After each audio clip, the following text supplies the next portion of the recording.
Okay, in this lecture, I'm going to be looking at Djosers Step Pyramid as the object for one of the lectures this week. And what you can see here on the slide is this is an image of the step pyramid, and you can see why it's called that. Um, some of the outer casing has come off, so these actually look like steps, so that's why it's called that. Before we get into that, I do want to show you a chart full of data that covers the early dynastic period, the Old Kingdom, and getting into the Middle Kingdom. And what you can see here is this off to the side is the millions, God, sorry, I can't read that, but it's cubic meters of stone being used. And when, so here's the timeline down at the bottom.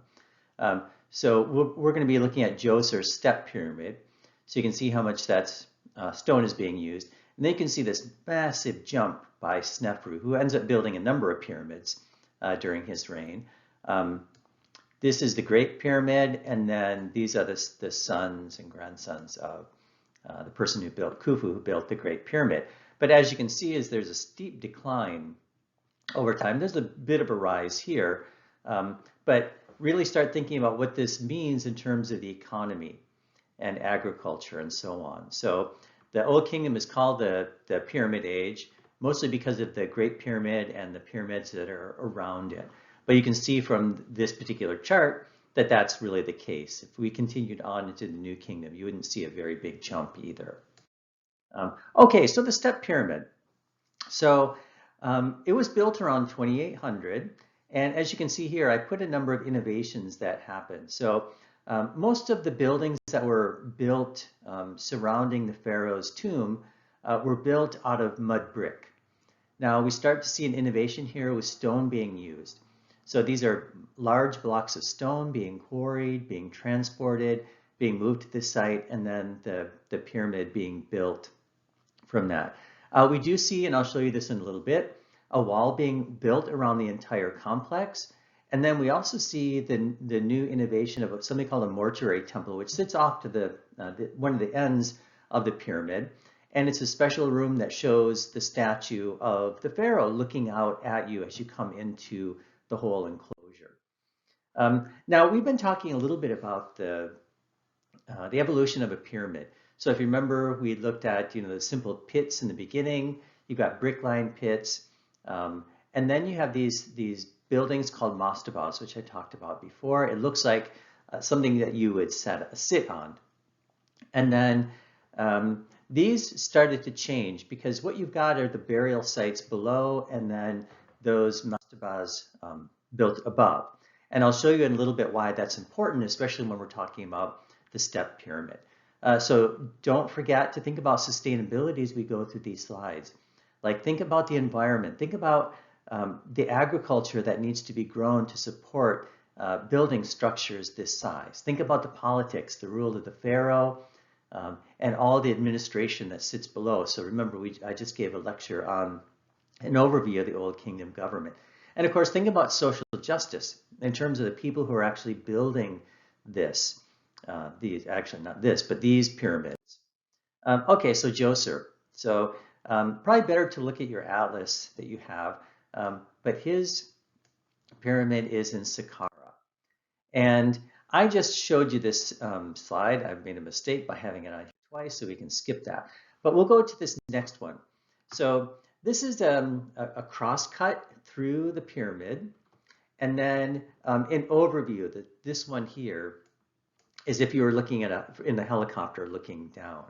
So what's happening here is that originally you've got the burial chamber here, and then a mastaba being built. Now, for whatever reason, Djoser wanted it bigger. So then they expanded it, and that's what this orange is. And then it was expanded again, and then expanded again. So it ended up being almost 200 feet tall, and I've given you, 11 and a half, almost 11.7 million cubic feet of clay and stone being used, and then the size of the base. So these are massive buildings. And it's not just the building itself, it's everything around it. So you've got this massive burial chamber down here. And you've got all these pathways to get down. Now what you're looking at here is this is the head-on view. So this is the burial chamber. And then these are all the tunnels that were excavated under this. And I'll show you a side view in just a second. This is an overhead view looking at the step pyramid and then the wall that was built around it and so on. This is just another view of that, where you've got this massive wall built around the whole temple complex. You can see here it was made out of almost 1,700 recessed panels, and each panel was more than 30 feet. So imagine the human effort that's being used to build something like this. And then this is taken the step pyramid off, and then you're looking at the burial chamber that goes down. And these are, steps that lead down into the burial chamber, and then all of these other side tunnels that are being built off the burial chamber. And these are all storerooms. And then this is a shot of one of the hallways underneath the pyramid. And then I do want to show you a few more. So you've got a pharaoh named Snefru in the 4th dynasty. So he built a number of pyramids during his period. If you look back at that, the slide I showed you in just a bit about the cubic meters of stone, he actually built the most. So this is one of his. It's called the Medu Pyramid. I've given you the dates here. It's an interesting looking pyramid because what happened is a lot of the covering, the fine limestone on the outside, fell off. So this is sort of showing you a bit of the core. And if you notice, this burial chamber is actually on the ground. So this is ground level here. Now, in the past, they've been below. But for whatever reason, they moved it to the ground level and then built the pyramid around this. So you've got the entrance going down, and then you've got the burial chamber here. And as you can see, there are multiple layers again of this pyramid. And then what happened is a lot of it fell off, and then you get this layer of rubble, which what you just looked at the last one. Now you might be wondering how they form these burial chambers, or they build the burial chambers with so much weight on top of stone. What they've done here, and you can see this is called corbel sealing, where they put a layer of stone and then they just inset the next layer a little, and then inset and then inset, and then meet at the top. So when the pressure is coming down from all the stone, it's spread out so the whole thing doesn't collapse. Now I mentioned that you have a mortuary temple being built here. Another thing you start seeing is something called a valley temple. So you've got either the Nile or a canal of the Nile here, where a lot of the goods and services come in that need to service this particular temple complex. So they built the valley temple, and then they built a causeway, usually of stone, because you don't want to walk on sand carrying all of this stuff. And then you have these auxiliary pyramids, so smaller pyramids. And if you remember, when we looked at the pre-dynastic period, you had subsidiary burials. So the auxiliary pyramids are the same idea, where you've got either high-ranking officials or family members buried in these. Okay, not everything went according to plan.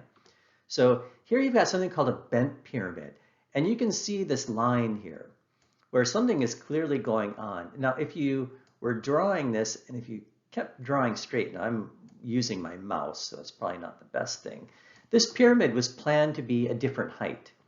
And so as they started building upwards, what happened is one of these corners was not built correctly. It wasn't built on bedrock, and the whole thing started to tip. And so what they ended up doing is, instead of tearing the whole thing down, they angled it in steeper. So instead of having all this stone planned, which would have been more weight and then tipped the whole thing possibly over, they just tilted it in and made the top steeper to lessen the weight. So here's a good example of where they're trying to experiment with building these massive buildings, and this one didn't quite go right. It was redesigned after it had been started. And then here's just a shot showing you the bent pyramid again with the burial chamber and so on. Okay, so what can Djosers Pyramid tell us, the step pyramid tell us? So if you are comparing the pre-dynastic period and early dynastic period, it's telling you certainly that there's more political power because they can harness people and harness agriculture and really harness religion to build a structure like this. You can't build a structure like this without organized labor. And then, which of course is coming from political power, because the pharaoh is God's representative on earth and sometimes considered to be a god. And so he is organizing all of this labor to build this mortuary complex. Now, of course, this all ties back into the economy, where massive amount of material, massive amount of effort is being used to build these big structures. And then you also can see that trade is becoming more organized, because a lot of this material that actually is being buried with the pharaohs is not coming from Egypt. So you need a trade. And we're talking about things like gold, which is coming from Nubia, and other precious gems and jewels. And I talked about this in an earlier lecture. And then, of course, all this is really built on organized agriculture. So there's no money, and so agriculture is what's funding all of these projects. And then I've given you here, I don't think this will work on the video because I've converted this into a video, but I will put it on the Blackboard course, this link to a YouTube, which is a fantastic YouTube video on the step pyramid. And you can see this archaeologist, Howie Zawas. He is sitting at the bottom of the step pyramid in the burial chamber. And it's a great, great video.